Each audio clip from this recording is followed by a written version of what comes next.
Eis um objeto extraordinário. Esta biblioteca foi mandada construir por Dom João V de Portugal há 300 anos. É a mais sumptuosa biblioteca universitária que se conhece no mundo. Uma obra-prima do barroco europeu.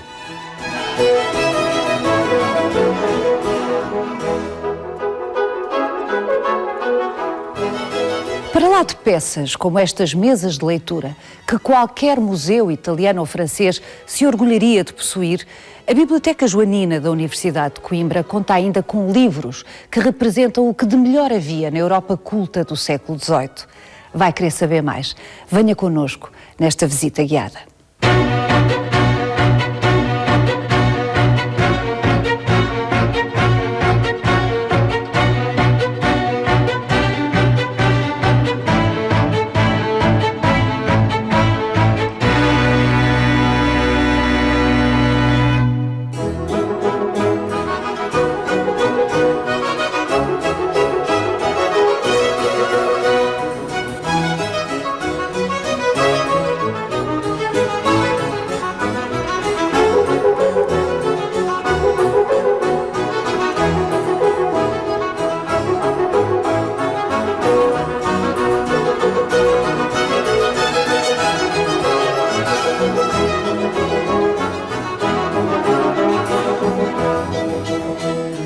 A Universidade de Coimbra foi criada há mais de 700 anos pelo rei Dom Dinis.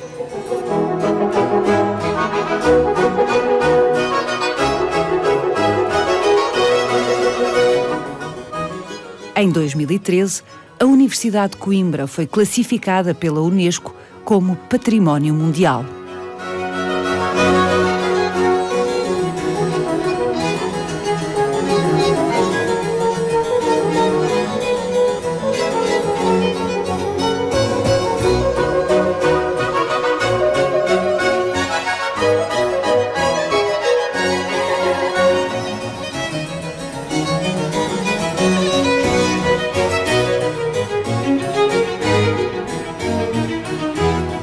Qualquer adjetivo peca por defeito quando se trata de descrever a Biblioteca Joanina. É de tal forma extraordinário este objeto que o melhor é ver.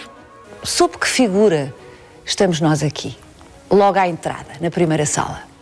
O céu que temos por cima é ocupado pela figura da sabedoria. Estamos num templo da sabedoria.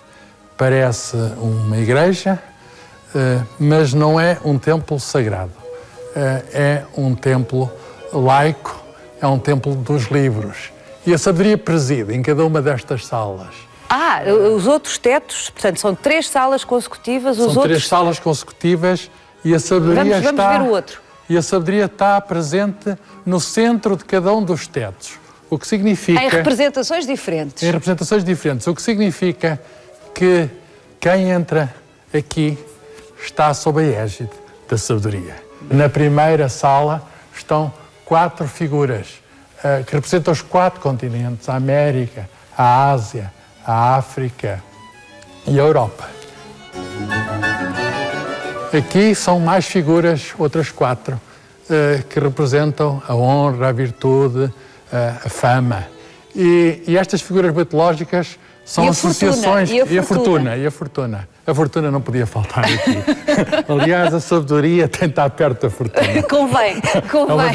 É uma das condições. E por último, na última sala, temos novamente a sabedoria e aqui o que é realçado é o aspecto enciclopédico da sabedoria. Temos as musas, as disciplinas, a teologia, a justiça, as artes, a música. Portanto, estes são os tetos debaixo dos quais se estuda. Estamos num sítio de estudo, estamos num sítio onde se aprende. Aliás, na porta diz, é um sítio onde a mente medita e a pena aponta. Há uma ligação entre a cabeça e a mão. Do outro lado, no fundo, como que ocupando o altar, numa igreja seria o sítio do Todo-Poderoso, temos Dom João V, o monarca. O encomendador. O encomendador desta obra, o monarca, o magnânimo, que no início do século XVIII mandou fazer o que na altura se chamou a Casa da Livraria e que hoje se chama Biblioteca Joanina.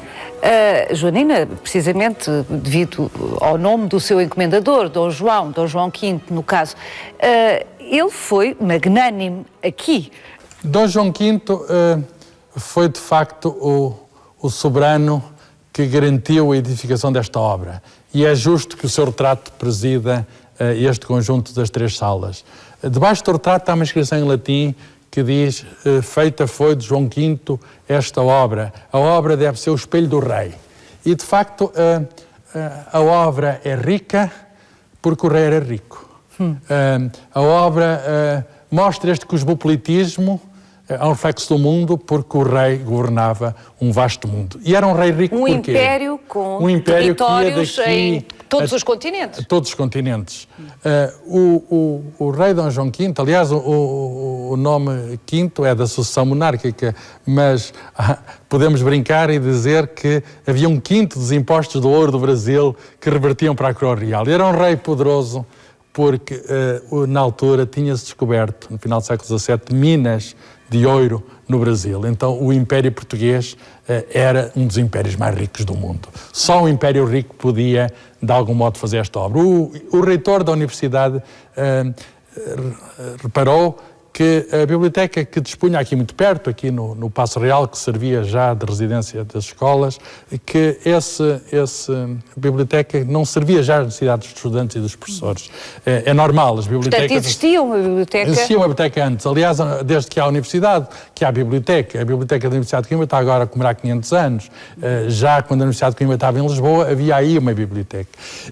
E os livros começaram a ocupar o espaço, como acontece em todas as bibliotecas. A certa altura o reitor pediu um espaço maior ao rei. E o rei deferiu e mandou fazer não uma sala maior, mas mandou fazer esta casa, que é um acrescento ao lado da Capela Real, que mesmo aqui ao lado da Biblioteca Joanina. E foi um gesto magnânimo. Porque, fez jus ao cognome. Foi jus ao cognome. Foi o mesmo monarca que havia de fazer a Torre da Universidade, pouco depois, mandar fazer, que havia de fazer o Palácio de Mafra, onde também há uma biblioteca lindíssima, que havia de fazer o Aqueduto das Águas Livres. Portanto, era um rei que marcou o início, a primeira parte do nosso século XVIII. Mas desculpe interromper, essa questão é sempre muito relevante. Marcou. Claro que queria marcar o seu tempo, queria assinalar o seu reinado, queria deixar uma marca para o futuro, e o facto é que aqui estamos, 300 anos depois, a falar de Dom João V e das suas obras, concretamente aqui da Biblioteca Joanina.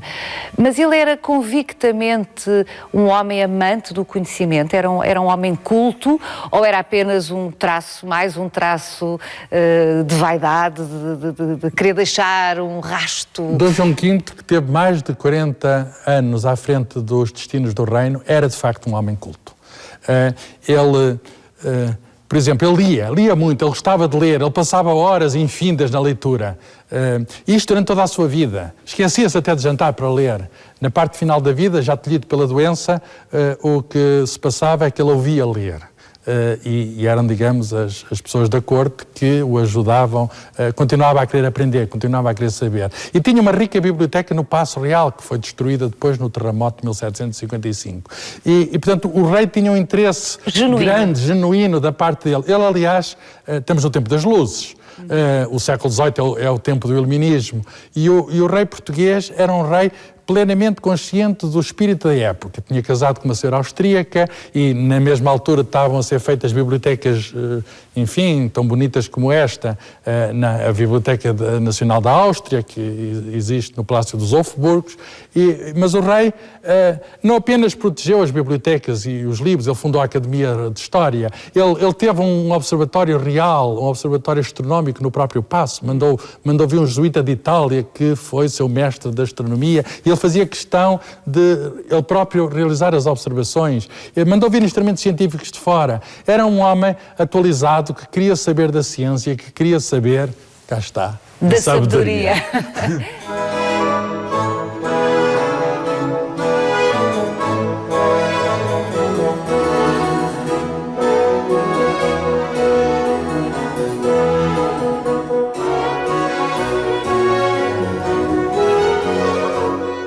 estávamos no século XVIII, que é o tempo na ciência do Newton. Este espaço foi feito no tempo do grande Newton, que é, digamos, corresponde ao auge do conhecimento dos céus também. É o tempo também na música do Bach, Johann Sebastian Bach, ou o tempo de um grande músico que o monarca trouxe de Itália para Lisboa, que é um dos maiores músicos da época e de sempre, Scarlatti, Domenico Scarlatti, que teve alguns anos em Portugal e comentou, quando cá esteve, que não era preciso ele ter vindo, porque havia aqui também músicos notáveis. Ele estava-se a referir, por exemplo, a Carlos Seixas.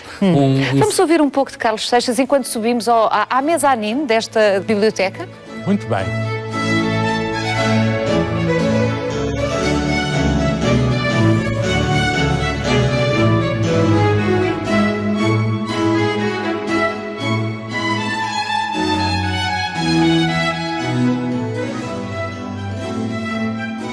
Bom, de qualquer perspectiva, a Biblioteca Joanina é deslumbrante. Mas aqui estamos mais perto da sabedoria. É ainda mais perto. É uma relação de proximidade física.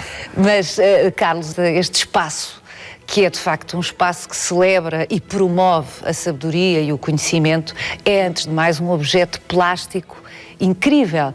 E, ao que sei, trabalharam aqui cerca de 150 artistas. Sim, artistas principalmente portugueses, mas também alguns artistas estrangeiros. Foram, por exemplo, portugueses que pintaram estas chinoiseries, estas representações orientais que estão ao longo de todas as estantes. Ainda hoje a biblioteca guarda os recibos de pagamento de Manuel da Silva, um artista português que fez estas pinturas que, no fundo, representam o mundo dentro da biblioteca. A biblioteca representa o mundo e o mundo está aqui estampado. E, por outro lado, aquilo que já sublinhou aqui, Dom João V era, de facto, rei de um império vastíssimo em todos os continentes. A folha de ouro era o ouro do Brasil. Isto resplandecia na altura, agora já não ofusca tanto, mas podemos imaginar os primeiros olhares boquiabertos. Se é que o olhar pode estar boquiaberto. Aqui pode. Estas mesas são feitas com madeiras tropicais por um grande artista italiano, é um dos tesouros desta biblioteca, Francisco Galdino. Qualquer museu do mundo que se ocupe deste arco temporal ficaria encantado por ter estes objetos. Ao que sei, demoraram 2 anos estas mesas a ser feitas. E foi um conjunto de vários artistas sob a direção do italiano, e estas mesas, que são verdadeiras obras de arte, foram mesas de trabalho. Por aqui passaram alguns dos grandes nomes da cultura portuguesa, porque era, a certa altura, a única universidade no reino e no país. O Terra de Quintal passou por aqui, Essa de Queiroz passou por aqui, e, portanto, trabalharam nestas mesas. E isto dá um espírito muito particular a este lugar. Não é apenas a arte, não é apenas os livros, é também o ar que se respira, que foi respirado por outros. Para chegar aos livros lá de cima, e há nesta biblioteca cerca de 55 mil livros, nos 3 pisos deste edifício, coloca-se uma escada. E a escada está dissimulada dentro da estante, convenientemente pintada, e tem aqui um pequeno truque para colocarmos a escada, e esta escada depois vai assentar aqui e posso subir e ir mais alto buscar um dos livros desta estante. E todos estes livros hoje estão funcionais, significa que... Os livros estão funcionais, mas deixe-me sublinhar, quer dizer, isto é design português, ao que sabemos, que funciona exemplarmente, qual design escandinavo, há 300 anos. É uma solução muito imaginativa que surpreende e funciona. Ainda hoje esta escada é usada pelos funcionários da biblioteca quando alguém pede uma das obras que estão no topo. E muitos destes livros podem ser lidos sem ser em presença direta, porque estão digitalizados e podem ser consultados em todo o lado do mundo graças a novas tecnologias. E, portanto, esta biblioteca... Nós estamos a passar agora o site... Alma Mater é o repositório de livros antigos da Universidade de Coimbra, onde há cerca de 7 mil obras que podem ser vistas feitas no conforto do lar ou até em viagem num telemóvel, e portanto a Biblioteca Joanina é uma biblioteca aberta. A Biblioteca Joanina, que representava e que tinha conteúdos de todo o mundo, nesta altura está acessível a todo o mundo. Em todo o mundo. Extraordinário. E esta obra polifónica, no sentido em que tem tantas frentes de mérito e tantas competências, e como já dissemos, os artistas foram de tantas artes, escultores, pintores, marceneiros, pintores. O teto é de 2 pintores portugueses de Lisboa, que pintaram isto. A pintura foi restaurada nos anos 30 do século XX, mas foi a única coisa que foi restaurada. Tudo o resto está tal qual foi feito no século XVIII, o que significa que estamos numa cápsula do tempo. As condições aqui nesta biblioteca são condições muito particulares, até do ponto de vista ambiental, de modo a preservar os livros, a arte. A temperatura é perfeita. A temperatura, isto tem a ver com a construção do edifício. Há um mistério, não se sabe quem foi o arquiteto. Era o que eu ia perguntar, não se sabe, não é? Há um mistério e os historiadores podem... Houve um mestre de obras português, Gaspar Ferreira, que tomou conta da obra, mas ele ia a Lisboa receber instruções e ver o desenho. Pode ser um francês, pode ser um italiano, mas estou certo que alguém vai desvendar, um historiador de arte vai desvendar o segredo do arquiteto da Joanina. Conhecem-se o nome dos artistas, conhece, digamos, há relatos minuciosos sobre como é que isto se fez, mas não se sabe quem foi o autor do desenho. Do conjunto, não é? A razão para termos este ambiente, esta atmosfera aqui tão agradável, que ao longo do ano a temperatura é constante, a umidade também é constante, é que, além da disposição da sala, as paredes são paredes enormes, são paredes de 2,10 metros. Estamos aqui junto a uma janela e... A profundidade. E estas paredes garantem que não haja grandes amplitudes térmicas. E, portanto, isto era um sítio onde, estamos a imaginar isto no século XVIII, no século XIX, não havia ainda iluminação elétrica, só se funcionava com a luz do dia, por estas amplas janelas penetravam os raios solares e só se podia ler enquanto existisse a luz solar. Mas as condições eram condições boas de leitura, e isto era um sítio onde durante muitos anos foi aqui que se formou, digamos, as elites da sociedade portuguesa. Talvez conviesse agora determos naquilo que no limite era o coração desta casa, que são os livros. Eu mostro-lhe alguns livros, alguns dos tesouros desta biblioteca. Vamos ver.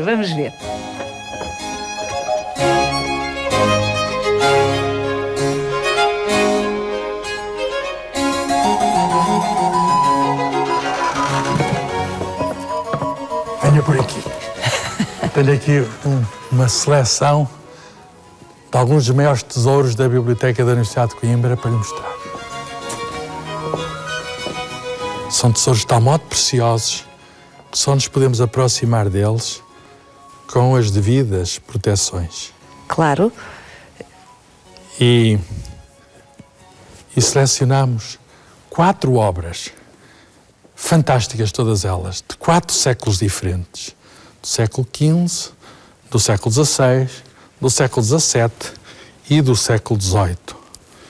A primeira é uma Bíblia hebraica, o Antigo Testamento, da família Abravanel, uma família judaica. O Abravanel foi tesoureiro do rei Dom Afonso V e depois caiu em desgraça, foi para a Espanha. É uma obra manuscrita, agora já posso pegar. É uma obra manuscrita. Imagine-se o trabalho que é escrever todo em hebraico, todo este volume. Mas agora repare-se, no frontispício do livro, estas decorações são versículos do Gênesis, do Antigo Testamento. No princípio é texto, o desenho é feito de texto. No princípio criou Deus o céu e a terra. Este livro esteve muito tempo escondido, com certeza, das fogueiras de Inquisição. Este livro foi escondido também quando os franceses ocuparam Coimbra e também tomaram conta da universidade.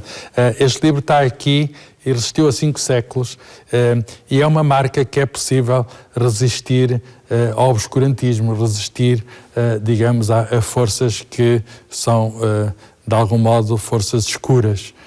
Os livros são candeias na escuridão e nós conseguimos, mesmo quando a noite escura, consegue-se guardar muito bem guardado, como sempre foi, e trazê-lo até aos dias de hoje. Este é um dos livros mais extraordinários da história de Portugal. É um dos 3 volumes dos roteiros da Índia, do Dom João de Castro.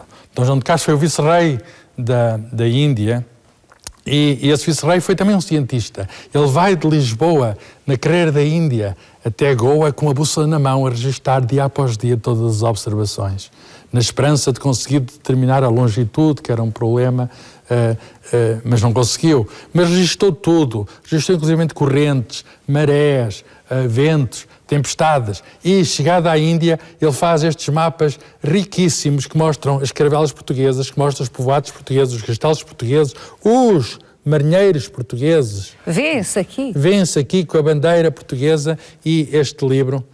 extraordinário. É um livro extraordinário porque mostra como é que foi possível que tivéssemos ido até um país tão pequeno, com pouca gente, tenha ido até sítios tão remotos e tivesse edificado estas cidades em estilo, enfim, que é um misto de estilo europeu e estilo oriental. Deixe-me só perguntar, os outros tomos deste Atlas, no fundo, é disso que se trata? É uma espécie de Google Maps do século XVI. Foi feito, este volume que aqui está é de 1541. Os outros 2 volumes estão, um na British Library de Londres e outro na Biblioteca Nacional de Lisboa. Todos juntos formam, de facto, um atlas da presença portuguesa na Índia, e não só na Índia, no Mar Vermelho, no Suez. Quer dizer, este é o 3º volume. Extraordinário. Aqui temos a peregrinação de Fernão Mendes Pinto. Fernão Mendes Pinto foi um dos primeiros portugueses a chegar ao Japão. Chegaram lá em 1542 e levaram eles as armas de fogo. Além das armas de fogo... As armas de fogo que permitiram a unificação do Japão, tal como o conhecemos hoje. De algum modo, os portugueses vão mudar a história do Oriente através da introdução de tecnologia. E não é só a história militar, a história científica, os telescópios, os relógios mecânicos são introduzidos no Oriente por missionários portugueses ou então estrangeiros que passavam por Portugal. E isto são os relatos extraordinários. Na altura não se acreditava no que ele dizia, porque aqui já não são as histórias apenas dos heróis, são as histórias também dos anti-heróis. Na China, no Japão, na Índia, na Tailândia, no antigo Sião. E cá está um livro que ele redigiu quando voltou do Oriente, em Almada. Ele era natural de Montemoro Velho, aqui em Coimbra, está com licença do Santo Ofício. Parece que houve alguma censura, que o relato, digamos, não é absolutamente fiel, mas, enfim, daquilo que se podia publicar. Mas Fernão Mendes Pinto tinha a noção de que era perseguido, e porque ele tinha cindido com a Companhia de Jesus. Tinha sido noviço da Companhia de Jesus. Exatamente. E depois rompeu com os jesuítas. E não há aqui referências à Companhia de Jesus, quando a Companhia de Jesus era uma presença importante do Oriente. Basta lembrar a figura de São Francisco Xavier, com quem ele, aliás, terá tido contacto. Esta é a primeira edição. Esta é a primeira edição. E a primeira edição já póstuma, porque ele deixou tudo preparado para o livro ser editado já depois dele morrer. Demorou 31 longos anos até o livro vir à luz do dia. Dos prelos de um famoso editor em Lisboa, com nome estrangeiro, Pedro Cresbeck, 1614. Com as armas nacionais. Um livro, de facto, que é uma peça da literatura de viagens, não apenas portuguesa, mas mundial. Finalmente, em 1709, ainda antes da construção desta biblioteca onde estamos, há um estudante brasileiro, Bartolomeu de Gusmão, que, muito jovem, tinha 23 anos, o monarca era ainda mais novo do que ele, tinha 19 anos, e o estudante pede ao rei uma permissão, está aqui o documento, Bartolomeu Lourenço, na altura ainda não se chamava Gusmão, adotou depois o nome, que diz que tem descoberto um instrumento para andar pelo ar. E isto, no fundo, é o pedido... A passarola voadora. É o pedido de patente do balão, um dos primeiros pedidos de patente em todo o mundo. E o monarca magnânimo diz que baixou ao passo e dignou conceder, e não só a licença para construir um instrumento, ele pôs uma quinta sua em Alcântara, em Lisboa, à disposição do estudante para ele fazer a sua invenção, para pôr por prática o tal instrumento, mas diz mais que os direitos revertiam a favor dos seus herdeiros. Com certeza, ele era sacerdote, era padre, não iria ter descendentes diretos, mas devia ter algum herdeiro que pudesse ter a patente. Mas como se sabe, a passarola voou no paço de Dom João V, era um pequeno balão, mas depois houve muito enfim, houve muita poesia jocosa, houve muita sátira e foi um empreendimento que ficou por ali. Ele não conseguiu prosseguir. Mas aqui estamos. Demorou 80 anos até os irmãos Montgolfier em França terem feito a passarola. A nova passarola, a passarola francesa erguer-se no céu. Aqui estamos a falar de Bartolomeu de Gusmão, séculos depois, portanto, esse empreendimento que terá falhado à luz dos seus contemporâneos foi qualquer coisa de visionário. Ele foi um pioneiro da aeronáutica. Por falar em passarola, aqui neste ambiente da Biblioteca Joanina, por vezes, à noite, passam morcegos. Há concertos que aqui se fazem à noite que são interrompidos por morcegos. E, digamos, os bibliotecários gostam de ter aqui os morcegos, porque os morcegos comem os pequenos insetos, são insetívoros, e os insetos são inimigos dos livros. Portanto, de algum modo, os morcegos são amigos dos livros.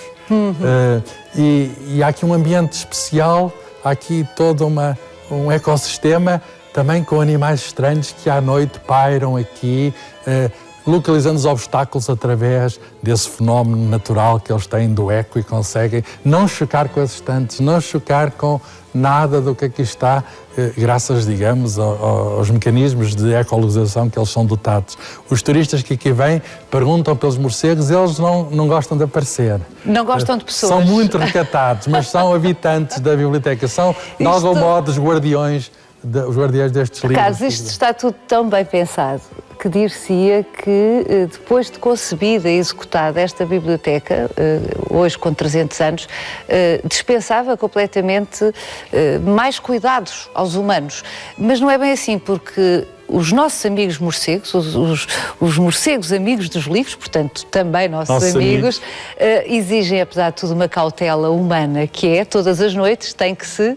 Estas mesas, estes bufetes onde agora colocamos estes livros, estes tesouros, todos os dias, ao fim da tarde, quando a biblioteca encerra, quando os turistas deixam daqui vir... E são muitos. E são muitos, que isto agora é património mundial da Unesco, portanto estamos num sítio que é um sítio protegido, mas estas mesas são cobertas precisamente para quê? Precisamente para que o guano, os excrementos do morcego, não caiam sobre as mesas, destruindo, corrompendo quimicamente estas obras de arte.